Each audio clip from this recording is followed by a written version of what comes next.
नमस्कार, झारखंड समाचार में आप सबका का स्वागत है। आइए जानते हैं सुबह से लेकर शाम तक की तमाम बड़ी खबरों को। इससे पहले चैनल को सब्सक्राइब नहीं किया है तो प्लीज चैनल को सब्सक्राइब कर बेल आइकन को प्रेस कर दीजिए ताकि खबरों का अपडेट आपको मिलता रहे।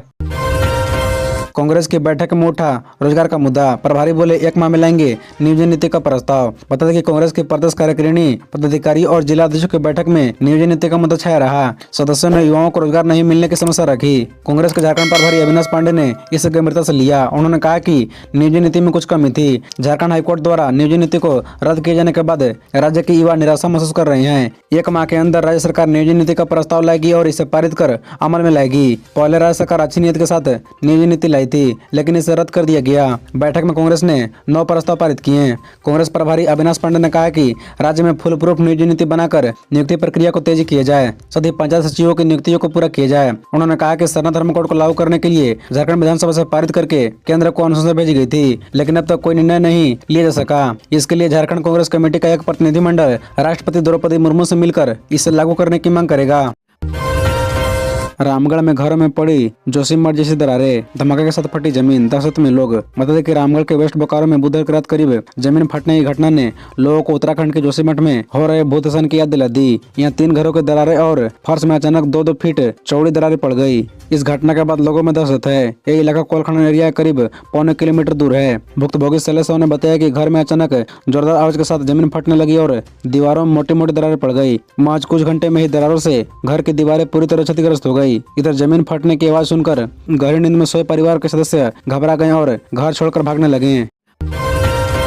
शरद यादव को झारखंड की रणनीति के दिग्गजों ने ऐसे किया याद, दी भावभीनी श्रद्धांजलि। आपको बता दें कि समाजवादी नेता और जेडीयू के पूर्व अध्यक्ष शरद यादव का निधन हो गया। शरद यादव के निधन की पुष्टि उनकी बेटी ने ट्वीट के जरिए की। शरद यादव के निधन पर देश भर से शोक संदेश आ रहे हैं। वहीं झारखंड के बीजेपी विधायक दल के नेता और प्रदेश के प्रथम मुख्यमंत्री बाबूलाल मरांडी ने भी शरद यादव के निधन पर शोक व्यक्त किया है। वहीं झारखंड के श्रम मंत्री सत्यानंद भोक्ता ने भी ट्वीट कर शरद यादव के निधन पर दुख जताया।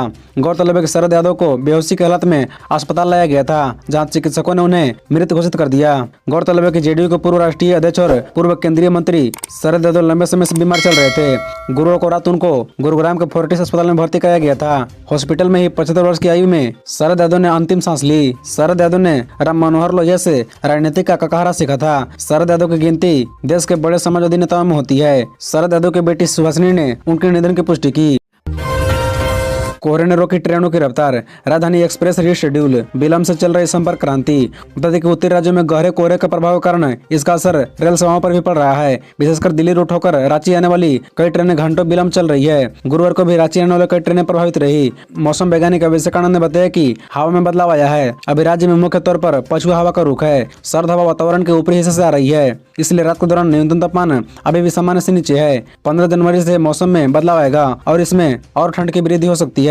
नई दिल्ली रांची राजधानी एक्सप्रेस अपने निर्धारित समय से 13 घंटे 18 मिनट विलंब रही, जिस कारण उसे रद्द करना पड़ा और रीशेड्यूल कर इस ट्रेन को दूसरे दिन शुक्रवार सुबह यानी आज 5 बजे रवाना किया गया, जबकि इस ट्रेन को गुरुवार 6:25 पर रांची स्टेशन से प्रस्थान करना था। स्वतंत्र जन के तर्ज पर झारखंड में खनन घोटाले के आरोपी को खास सुविधा, नाराज कोर्ट ने एसपी को दिया है निर्देश।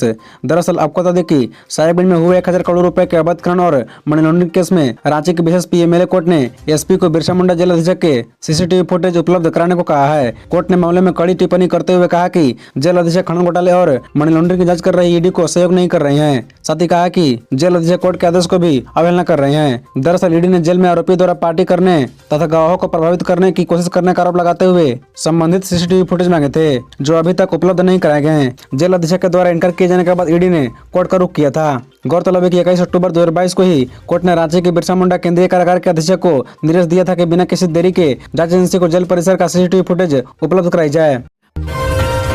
ईडी ऑफिस नहीं पहुंचे इरफान, 2 हफ्ते का मांगा समय। हेमंत सरकार गिराने की साजिश मामले में थी पूछताछ।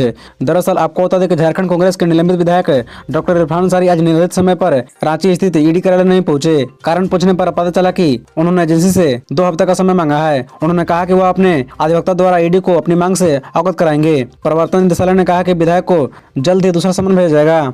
गौरतलब है कि झारखंड के मौजूदा हेमंत सरकार को गिराने के आरोपों में मनी लॉन्ड्रिंग के एंगल से जांच कर रही ईडी ने इरफान अंसारी को 13 जनवरी को तलब किया था। इरफान अंसारी को आज 11 बजे ईडी कार्यालय पहुंचना था। पूर्व में सूचना मिली थी कि इरफान अंसारी पूछताछ के लिए तैयार हैं। झारखंड में धधकती आग पर 70 बस्तियां, 60,000 लोग प्रलय से पहले किए जाएंगे शिफ्ट। आपको बता दें कि धनबाद जिला अंतर्गत झरिया से 12,000 परिवारों को तकरीबन 60,000 लोगों को विस्थापित करना पड़ेगा। केंद्रीय कोयला मंत्रालय के निर्देश पर स्थानीय प्रशासन लोगों को सुरक्षित स्थानों पर शिफ्ट करेगा। केंद्रीय कोयला सचिव अमृतलाल मीना और झारखंड के मुख्य सचिव सुखदेव सिंह ने कोल इंडिया जिला प्रशासन और बीसीसीएल से जुड़े अधिकारियों के साथ बैठक कर जरूरी निर्देश दिए हैं। 70 सबसे खतरनाक स्थानों का चयन किया गया है। इन स्थानों में कभी भी बड़े हादसे की आशंका बनी रहती है। गौरतलब है कि झरिया के अग्नि प्रभावित तथा भूतसान से प्रभावित इलाकों से आगामी 3 महीने में 12,000 परिवारों को 60,000 लोगों को सुरक्षित स्थान पर शिफ्ट करना है। ऐसे 595 स्थानों की पहचान की गई है जहां बीते वर्षों से आग लगने और भूतसान की घटना घटती आई है। चाईबासा में नक्सलियों ने फिर किया धमाका। बड़ी घटना को अंजाम देने के फिराक में था नक्सली। बता दें कि चाईबासा के कोल्हान जंगल में एक बार फिर नक्सलियों ने सुरक्षा बल को निशाना बनाया है। कोल्हान क्षेत्र के टोटो थाना इलाके में ग्राम तुम्बाहका के जंगली इलाके में नक्सलियों ने ब्लास्ट किया है। इस धमाके में 3 जवान घायल हो गए। घायल जवानों को तुरंत एयरलिफ्ट किया गया, रांची के मेडिका में भर्ती कराया गया है, जहाँ तीनों जवानों के हालात खतरे से बाहर है। घायल जवानों में अमरीश सिंह, जिनकी उम्र 29 साल है, उन्हें हाथ में चोटें आई है। दूसरे जवान सौरभ कुमार, जिन्हें कई जगहों पर चोट आई है। तीसरे संतोष कुमार हैं, जिन्हें दाहिने कंधों में चोटें आई है। तीनों के हालत खतरे से बाहर है और मेडिका में इनका इलाज चल रहा है। बता दें कि सुरक्षा बल इस संबंध में एक प्रेस रिलीज जारी करते हुए बताया कि सुरक्षा बलों को जानकारी मिली थी कि नक्सली की इसी बड़ी घटना को अंजाम देने के फिराक में है। सुरक्षा बलों को यह भी पता था कि नक्सली भारी संख्या में इन इलाकों में मौजूद हैं। सुरक्षा बल ने विशेष अभियान दल गठित किया और इलाके में सर्च अभियान चलाने लगे। तभी तुम्बाहका गाँव के पास सुरक्षा बलों को निशाना बनाते हुए नक्सलियों ने धमाका कर दिया। इस आईडी विस्फोट की चपेट में 3 जवान आए हैं। प्रदेश प्रभारी का बयान, कोर्ट की अवमानना। राज्य संतोषित भ्रष्टाचार पर कांग्रेस प्रभारी मौन क्यों हैं? दीपक प्रकाश। दरअसल आपको बता दें कि भाजपा ने प्रदेश कांग्रेस प्रभारी पर हमला बोला है। पार्टी के प्रदेश अध्यक्ष दीपक प्रकाश ने गुरुवार को कहा कि नियोजन नीति पर कांग्रेस का दोहरा चरित्र उजागर हो गया है। असल में नियोजन नीति पर स्वयं कांग्रेस दिग्भ्रमित है और युवाओं को भी भ्रमित कर रही है। उन्होंने कहा कि यही कांग्रेस है जो पहले सरकार में नियोजन नीति का बखान करते करते थक रही थी, पर आज इसमें परिवर्तन की भी मांग कर रही है। यह कांग्रेस का दोहरा चरित्र है। दीपक प्रकाश ने सवाल किया कि प्रदेश कांग्रेस प्रभारी अविनाश पांडे आखिर राज्य संतोषित भ्रष्टाचार पर मौन क्यों हैं? झारखंड के लोग जानना चाहते हैं कि राज्य में कांग्रेस के सहयोग से चल रही सरकार में खनिज संसाधनों की लूट मची हुई है। चौतरफा भ्रष्टाचार से जनता तराही कर रही है, लेकिन प्रदेश कांग्रेस कार्य समिति ने इस पर चिंता व्यक्त करना भी उचित नहीं समझा। 15 लाख का इनामी नक्सली गिरफ्तार। पारसनाथ के इलाके में आतंक का दूसरा नाम था कृष्ण हंसदा।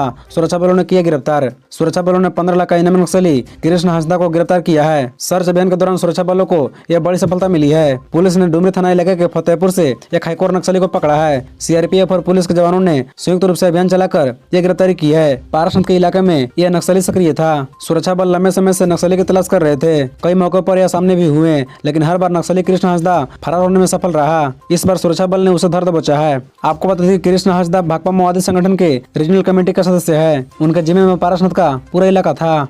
खबरों से जुड़े रहने के लिए चैनल को सब्सक्राइब, वीडियो को लाइक एवं एक दूसरे से शेयर जरूर करें। धन्यवाद।